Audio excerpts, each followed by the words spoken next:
los alumnos Covarrubias Álvarez Manuel de Jesús y Loera Loza Jorge Elías harán una ponencia con el tema Un recorrido por la historia de los barrios de Lagos de Moreno y sus clases marginales.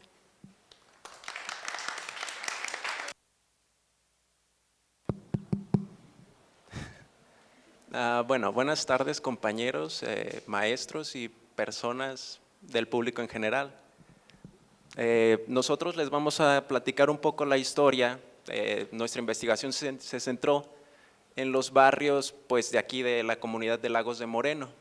Algunos, los originales, San Felipe, Los Jacales, el pueblo de Moya, San Juan de la Laguna y bueno.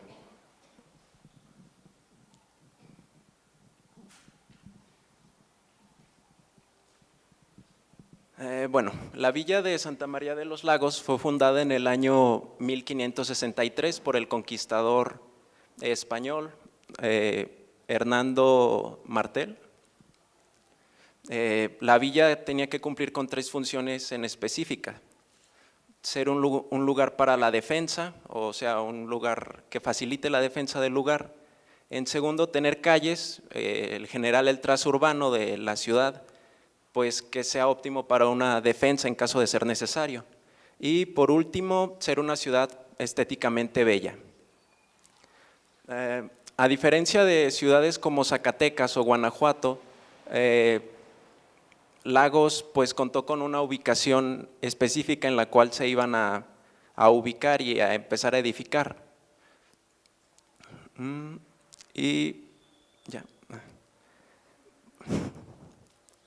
Bueno, Lagos perteneció, y en parte de ahí surge su importancia, al Camino Real de Tierra Adentro, que fue una ruta comercial de más de 2.500 kilómetros que conectaba pues, la Ciudad de México con las zonas mineras de Guanajuato, Zacatecas y el norte de la Nueva España. También por este mismo camino pues, era la ruta hacia Estados Unidos para mover el mercurio, la plata y pues, los negocios internacionales.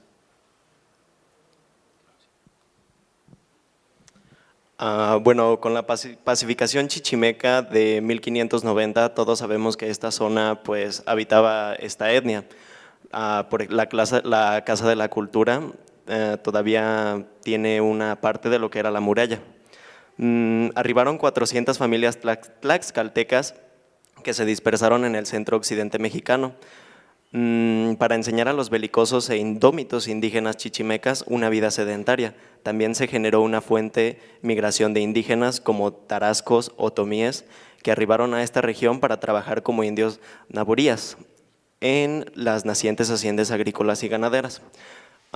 Naborías o naboríos se le conoce como, es una institución social y jurídica de la Nueva España durante el siglo XVI que consistía en el repartimiento de cierto número de indígenas a los españoles para su servicio personal, aunque la finalidad era educarlos y darles cristianización, evangelización.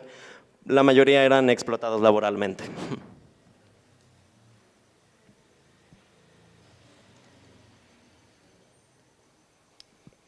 Bueno, los recién llegados se instalaron alrededor de la villa de Santa María de los Lagos, poblada principalmente por españoles, formando una especie de cinturón. Estos primeros barrios eran poblados en su mayoría por mestizos, indígenas y negros. El primer lugar donde se asientan es en el pueblo de San Juan de la Laguna. Con esos indígenas que llegaron al barrio de Santa María de los Lagos en la última década del siglo XVI para laborar en sus haciendas, se fue poblando primero un barrio que luego hacia 1606 se formalizaría como pueblo de San Juan de la Laguna por el mandato de la Real Audiencia de la Nueva Galicia. Bueno, más adelante voy a explicar más bien lo de la Real Audiencia de la Nueva Galicia. Este pueblo surge de un grupo de indígenas congregados previa autorización del Ayuntamiento de Lagos, junto a la laguna colindante con la villa para españoles de Santa María de los Lagos. Si bien fue el primero en poblarse, no fue el primer asentamiento de indígenas que estaba contemplado. El primer lugar que estaba contemplado para uso exclusivo pues, de estas personas que iban a estar en las periferias pues marginados, no iban a estar viviendo en la villa de los españoles, fue el barrio se conoce actualmente como San Felipe. San Felipe, anteriormente conocido como Triana o los Arrabales de Triana, fue un barrio originalmente poblado por mestizos principalmente, como digo.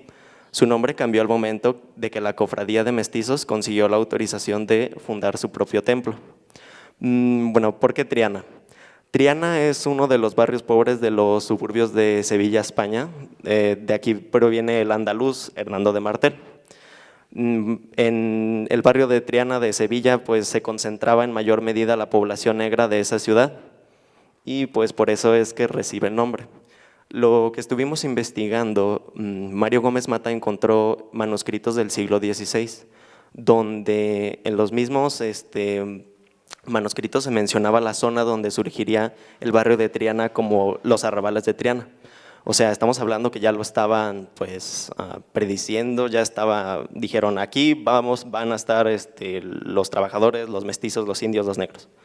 Lo que expone pues el carácter marginal de esa área y pues el límite fronterizo era un límite fronterizo natural. Estamos hablando del río que bajaba desde lo que actualmente se conoce como el barrio del Panteón y cruza por la actual calle López Cotilla. Es bastante curioso cómo pues, muchos de los barrios de Lagos reciben su nombre a partir de la fundación de un templo. Los templos pues obviamente se dedican hacia algún patrono. En el caso de San Felipe fue hacia San Felipe de Jesús, un mártir mexicano. Ya para el año 38 el barrio de Triana, ya recibía el nombre o ya era conocido como San Felipe.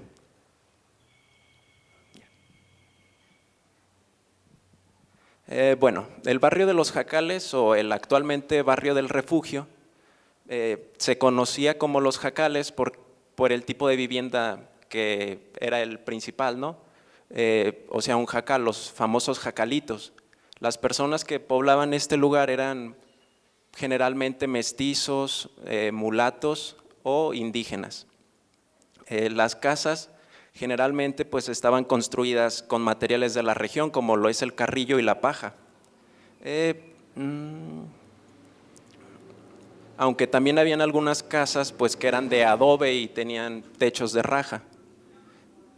Cabe mencionar o es bastante notorio que el hecho de que la ciudad de Lagos contara con una planificación urbana facilitó pues excluir a estas poblaciones que ya tenían ideado la ubicación exacta donde los iban a mandar a vivir, a los trabajadores, ya que pues en la villa vivían o los españoles o los portugueses.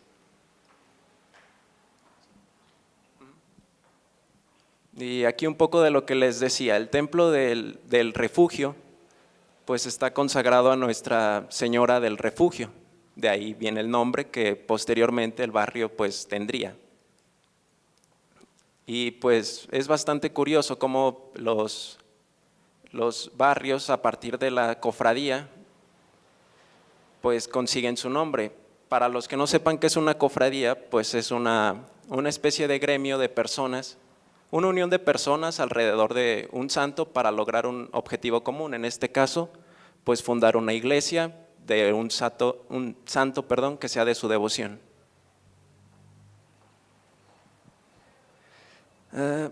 La afrocofradía. En Lagos de Moreno hubo una gran cantidad de demanda de esclavos afroamericanos de África, ya posteriormente serían afroamericanos o afrolaguenses, como también se le conoce.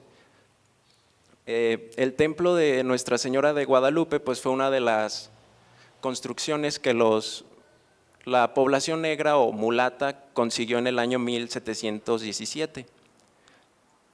Esta cofradía era conocida como la afrocofradía o también la cofradía de la Veracruz, de la Santa Veracruz.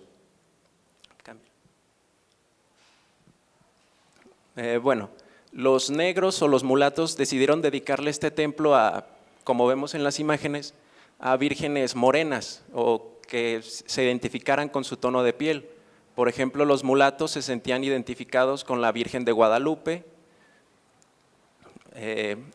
pues la famosa Virgen mexicana, y los negros un poco más con la Virgen de Extremadura, España, que es una virgen negra y también se llama pues la Virgen de Guadalupe de Extremadura, España.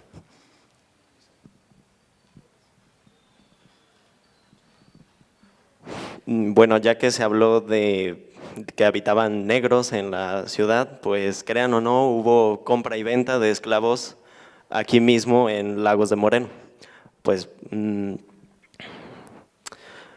encontramos varias cartas donde se relata pues las notas de compra que hacían los nobles a veces a otro para pues comprar una persona, un sirviente. Se localizaron escrituras relacionadas con la villa de Santa María de los Lagos, donde se describe el lugar de donde provenían los esclavos, en su mayoría pues de colonias portuguesas. Digamos que Portugal en aquella época tenía el monopolio en su mayoría del tráfico de esclavos. Las colonias eran principalmente Angola, Congo, Mozambique y Guinea. Y ya entrando específicamente en Lagos de Moreno, hubo una compraventa en el siglo XVI de un esclavo de las Indias de Portugal, hecha por el minero Juan Gil, que en 1583 se había avecindado en Santa María de los Lagos tras casarse con Tomasina Gómez de Portugal, hija del cofundador de Lagos. El lusitano Juan de Portugal y su esposa hispana, Catalina López Muñiz, hermana de Luis y Juan López Muñiz, otro de los fundadores de Lagos. En esa carta se describe perfectamente que se vendió el esclavo Antón, negro, por 520 de oros común en reales.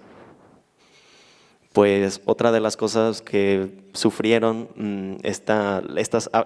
las afrocastas, pues encontramos que había penas judiciales por calidad racial. Esto es,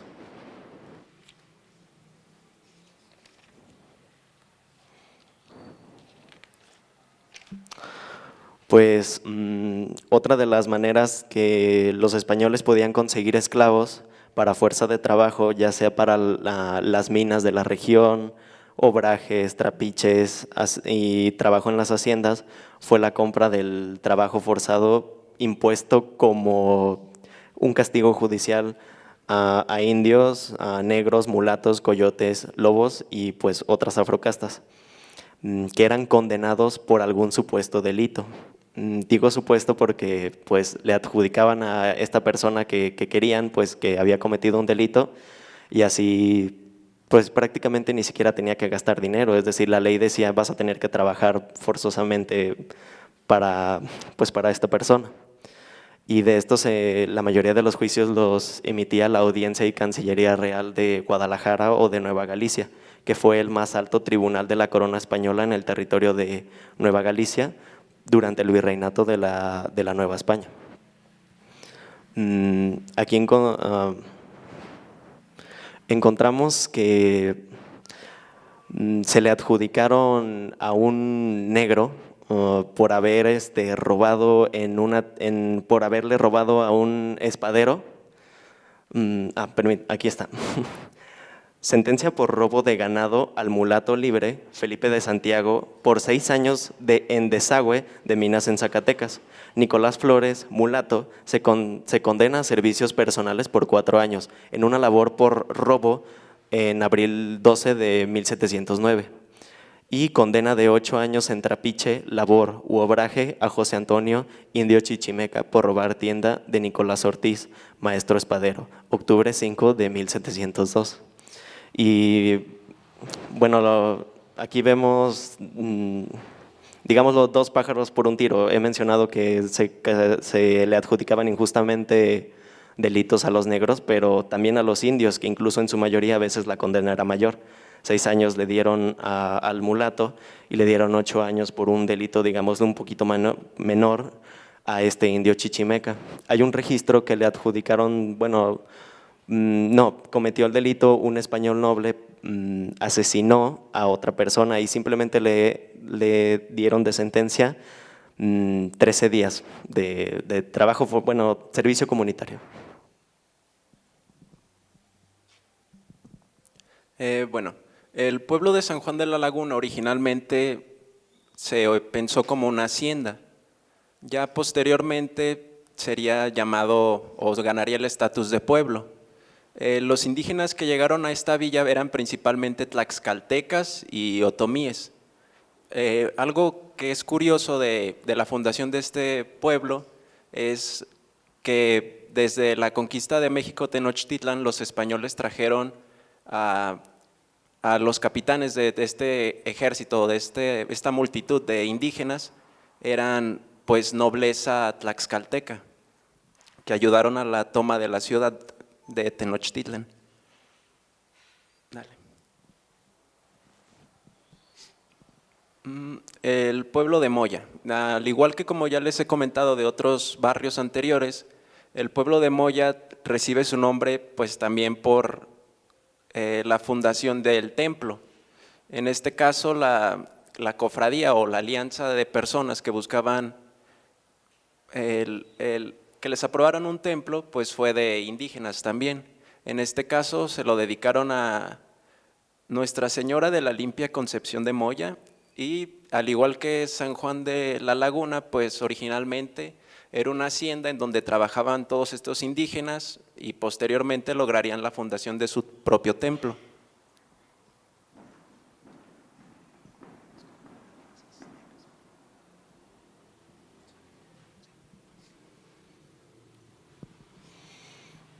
Pasando en cuanto a los campesinos, pues obviamente todos sabemos que Lagos es una zona agroganadera. Ya avanzando un poquito más en el tiempo, en algunas zonas, en algunas haciendas, no en todas, ahorita explicaré la diferencia, pues las condiciones de trabajo eran sumamente precarias. No estamos generalizando que en todas las haciendas se dieron este tipo de condiciones, porque no todas eran latifundios, esto es hacienda agrícola de gran extensión que pertenece a un solo propietario, sino aquí en Lagos en su mayoría eran medierías. La mediería es un contrato agrícola de asociación en el cual el propietario de las tierras, esto es el concedente, se alía con un agricultor.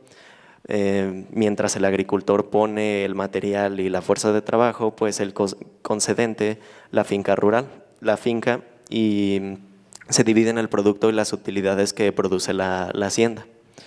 Entrevistamos a un señor llamado José Luis Lara Moreno, nacido aquí en Lagos, quien nos contó que cuando tenía 15 años conoció a un señor que le relató. El señor era don Urbano Luna, quien, según los relatos de él, trabajó a temprana edad en las haciendas de la región. Lamentablemente, José Luis Lara Moreno no recuerda los nombres donde laboró don Urbano Luna. Estas son pues las declaraciones que recuerda el señor José Luis de don Urbano Luna. Trabajábamos de sol a sol. Para salirse de una hacienda nos teníamos que dar a la fuga como si fuéramos delincuentes. Nos íbamos en la noche y el patrón, al darse cuenta, avisaba a las haciendas alrededor. Se mandaban mensajeros para saber quiénes éramos y pues nos agarraban o nos recibían o no nos recibían como trabajadores, pues porque pertenecíamos allá a la otra hacienda. A veces nos encontrábamos un guarache viejo y lo andábamos juntando para poder formar otro paro. Pues antes de que se diera la reforma agraria, como por los 40 años 30, en la mayoría de las haciendas pues el campesinado realmente sufría demasiado este tipo de condiciones. Y como lo menciono, como a veces se escapaban de una hacienda, no tenían permitido laborar en otra, entonces eran prácticamente errantes. A veces pues tenían que irse a las ciudades vecinas. Hay un argumento muy interesante. Si se dan cuenta, Lagos de Moreno es muchísimo más antiguo que León, mas sin embargo, pues León está con un desarrollo mayor que el de Lagos de Moreno. y esto se debe a que en un tiempo pues cierto grupo de la mayoría de los hacendados no estaban a favor de que aquí se introdujeran empresas, porque pues no les convenía perder a sus trabajadores. Bueno, un poco de lo que estamos contando ya es del siglo XIX, o ya cuando México es un país llamado México. En este siglo es cuando surge pues la idea del progreso, de las maquinarias, los ferrocarriles, las fábricas, toda esta idea de que pues eso es progresar. En Lagos llegó de la mano de la familia Rincón Gallardo el progreso, por así decirlo, cuando fundaron un molino primero y posteriormente, para 1860, la fábrica de hilados y tejidos La Victoria. Esta fábrica rápidamente se convirtió en el principal sustento de los laguenses. Según el doctor e historiador Agustín Rivera, tenía alrededor de 500 o hasta 1000 obreros, y que 500 o 1000 personas sean el sustento de la familia, al menos en esa época así funcionaban las cosas. Nos hace pues imaginar la magnitud de la fábrica.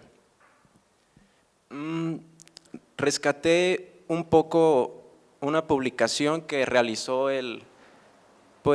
José Rosas Moreno, el famoso poeta de Lagos. Él hizo este diario o esta publicación llamada La Educación, y su principal objetivo pues era el de ilustrar a la clase obrera, que quizás era su debilidad la educación, ya que no tenían tiempo para educarse o para alcanzar la ilustración, que la idea de la ilustración por esa época es que estaba llegando a México.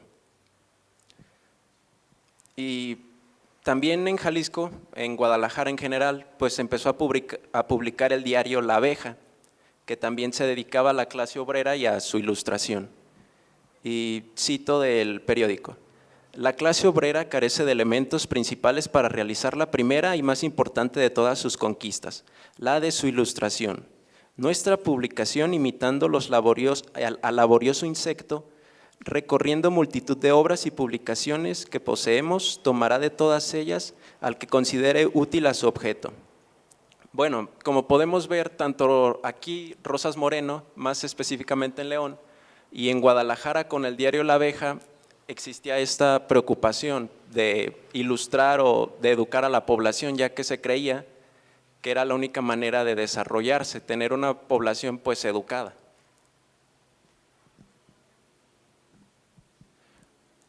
Ya para finales de ese siglo, pues la fábrica cierra. Posteriormente, para 1908, vuelve a abrir de mano de Gustavo A. Madero, el hermano del presidente Francisco I. Madero, que fue regidor de aquí de Lagos y el que administró la fábrica hasta que lo mataron. Posteriormente de su muerte y terminada la revolución, por una huelga es que la fábrica pues cierra y hay un periodo de una hambruna tremenda. Y según cuentan cronistas como Jesús Martínez, pues causó una hambruna tremenda aunada a lo que venía padeciéndose por la Revolución Mexicana, donde muchísimos negocios quebraron y empezó un buen éxodo de familias laguenses hacia otras poblaciones, tanto de México como del extranjero, buscando sobrevivir de esta crisis, ya inclusive alimentaria, porque dice Jesús Martínez que la gente se subía a los cerros a buscar comida para comer desde nopales y que se comían incluso hasta las suelas de los zapatos. En fin, era una crisis horrible que vivía Lagos de Moreno a la hora que ya no había empleos. Y pues este testimonio también concuerda con lo que nos contó el señor Juan Luis Lara, porque sus abuelos les tocó vivir en aquella época. Incluso nos contaron un relato respecto a la alimentación, como prácticamente se había acabado el alimento. Todos sabemos que aquí en Lagos, pues en la vegetación abunda mucho el huizache. Entonces estas personas consumían las varitas del huizache que estuvieran más, digámoslo, frescas, y literalmente las hacían sopa. Eso era lo único que tenían pues para comer. Y este relato suena bastante ficticio, pudiéramos decirlo así, bueno, no creíble, lo de que se alimentaban de las suelas de los zapatos, pero sí, según este señor Juan Luis Lara también concuerda que las correas de los mismísimos guaraches.